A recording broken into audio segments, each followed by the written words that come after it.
Tienes el imperio más grande del mundo a tus pies. Puedes hacer lo que quieras, emprender grandes guerras, expandir tus territorios, hacerte inmortal en las estatuas de los futuros monumentos, etc.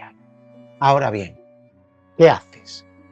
¿Te lanzas a conquistar nuevas tierras o prefieres algo más discreto?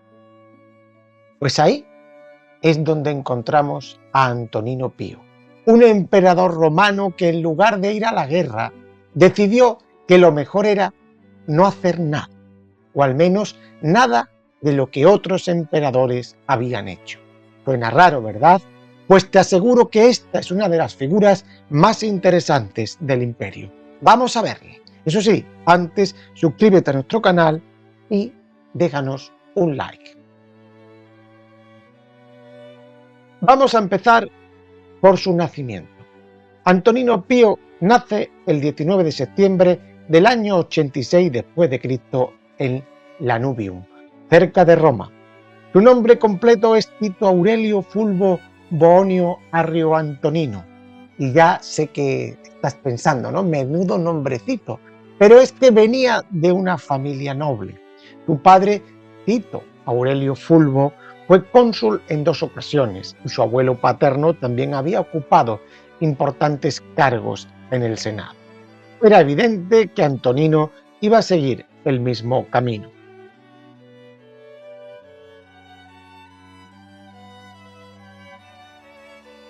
Desde muy joven destacó por una educación exquisita y sobre todo por su carácter tranquilo y moderado.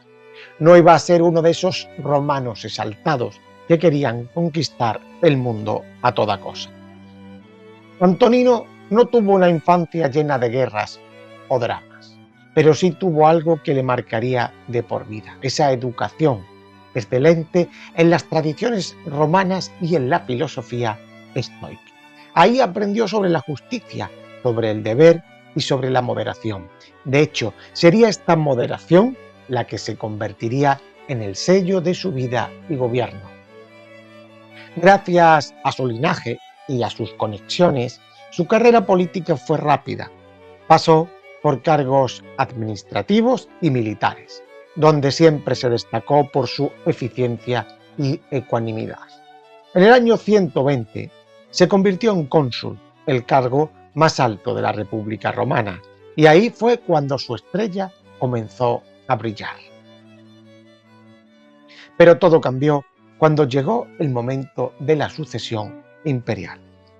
El emperador Adriano, en sus últimos años de vida y enfermo, necesitaba un sucesor digno.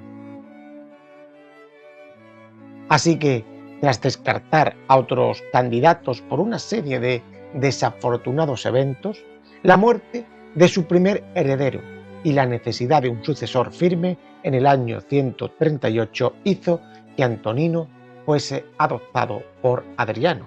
Y aquí viene lo bueno. Fue adoptado para ser emperador, pero con la condición de que él adoptaría también a otros 2 jóvenes, Marco Aurelio y Lucio Vero.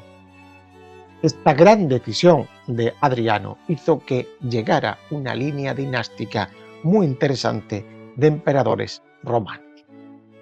Antonino Pío asumió el trono en el año 138, tras la muerte de Adriano. Y su reinado fue pacífico. A ver, cuando pensamos en un emperador romano, nos imaginamos a alguien que lidera legiones, combate 1000 batallas y conquista nuevas tierras. Pero Antonino Pío no hizo nada de eso. Su lema fue: si algo funciona, no lo toques. Fue un emperador que sorprendentemente no tuvo grandes campañas militares. La razón, Antonino creía firmemente en la estabilidad interna. Para él, lo importante no era expandir el imperio, sino consolidarlo y mantenerlo en pie. Y eso fue lo que logró. Reforzó las fronteras, pero no a base de conquistas, sino de negociar. Hubo pequeñas revueltas, claro, pero todas fueron sofocadas sin grandes derramamientos de sangre. En su lugar, se dedicó a mejorar las infraestructuras, a administrar justicia y fomentar las artes y la cultura. El Senado le adoraba, y no solo por su talante, sino porque les devolvió parte del poder que otros emperadores les habían arrebatado. Si hay algo que podemos decir de Antonino Pío, es que fue un emperador legalista, respetaba las leyes y se esforzó en cumplirlas. Pero no creas que todo fue aburrido, anodino en la vida de Antonino. El apodo Pío no le viene solo porque fuera un buen emperador. Según algunas fuentes, lo recibió porque insistió en que Adriano, su predecesor, fuera divinizado, a pesar de la oposición de muchos. ¿Te imaginas estar peleando por canonizar a alguien que a la mayoría ya no le caía bien? Pues Antonino lo hizo. De ahí su sobrenombre de Pío o el Piadoso. Uno de sus grandes legados fue el llamado Muro de Antonino. ¿Has oído hablar del Muro de Adriano en Gran Bretaña? Esa gran muralla para protegerse de los bárbaros del norte. Pues bien, Antonino decidió ir un paso más allá y construyó otro muro, más al norte, en Escocia, aunque no fue tan efectivo como el de Adriano y después de su muerte los romanos lo abandonaron. Otro de sus logros fue mejorar el sistema judicial. Fue un gran defensor de la equidad en la ley y se preocupó por el bienestar de sus súbditos. Durante su mandato, las leyes fueron más justas y los ciudadanos se sintieron más protegidos. Se ocupó de la administración del vasto imperio, reorganizó las provincias y promovió el comercio, mejorando las conexiones a lo largo de las rutas comerciales del imperio. Y hablemos ahora de su papel en la filosofía. Antonino no fue un filósofo como su sucesor Marco Aurelio, pero fue un gran admirador del estoicismo. Su vida y su gobierno se rigieron bajo sus principios: la ciencia, racionalidad y un profundo sentido del deber. No era un hombre que buscara la gloria, sino la estabilidad. Un emperador estoico sí, pero con una visión clara de lo que Roma necesitaba. Antonino Pío fue un mentor clave para Marco Aurelio. Lo educó como su propio hijo y gracias a él, Marco se convertiría en uno de los más grandes emperadores y filósofos de Roma. Antonino entendió que su reinado no iba a durar para siempre y dedicó gran parte de su tiempo a preparar a su sucesor para que Roma siguiera en buenas manos. Su adopción de Marco no fue causal, sino fruto de un plan, como dijimos, bien meditado para asegurar la continuidad del buen gobierno de Roma, como había predicho Adriano. Antonino Pío encontró la muerte el 7 de marzo del año 161, después de 23 años de reinado. La causa de la muerte, pues parece ser que una enfermedad súbita, según las fuentes, aunque hay poco detalle. Lo curioso es que hasta el final mantuvo su temple estoico.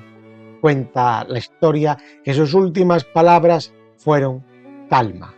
A su muerte, el imperio estaba en paz, algo que no ocurría con frecuencia y por eso fue uno de los pocos emperadores a los que la historia recuerda como uno de los buenos, el Pío. Su reinado marca por tanto el punto más alto del llamado siglo de los Antoninos, una era dorada de estabilidad y prosperidad para el imperio. Después de él, las cosas empezaron a complicarse.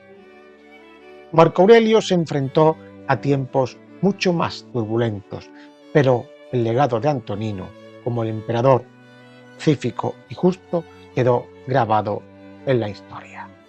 Así que la próxima vez que pienses en emperadores romanos, recuerda que también hubo hombres sin sed de sangre y de poder, como Antonino Pío, el emperador que decidió que a veces hacer nada es lo más sabio que se puede hacer.